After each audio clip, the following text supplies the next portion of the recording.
નમસ્કાર, India news ગુજરાતમાં આપની સાથે નિલેશ રાઠોડ. સમાચારની શરૂઆત કરીએ તો એક મહત્વના સમાચાર વડોદરાથી સામે આવી રહ્યા છે. તો વડોદરામાં ગાર્મેન્ટના વેપારી પર ફાયરિંગ. કાર ઓવરટેક કરીને બાઇક પર આવેલા બે શખ્સોએ ખભા પર મારી ગોળી. યુવક ગંભીર રીતે ઇજાગ્રસ્ત. સમાચારમાં એક મહત્વના સમાચાર વડોદરાથી. તો વડોદરામાં ગાર્મેન્ટ્સના વેપારી પર ફાયરિંગની ઘટના સામે આવી છે. કારને ઓવરટેક કરીને બાઇક પર આવેલા બે શખ્સોએ ખભા પર ગોળી મારીને વેપારીને ઇજાગ્રસ્ત કર્યો હતો.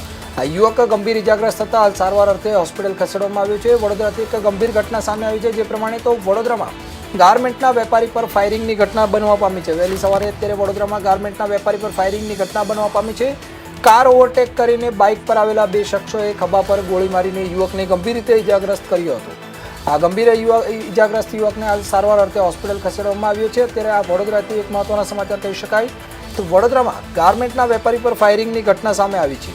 કાર ઓવરટેક કરીને બાઇક પર આવેલા બે શખ્સોએ વેપારીના ખભા પર ગોળી મારી હતી અને ગંભીર રીતે ઇજાગ્રસ્ત આ યુવકને હાલ સારવાર અર્થે હોસ્પિટલ ખસેડવામાં આવ્યો છે.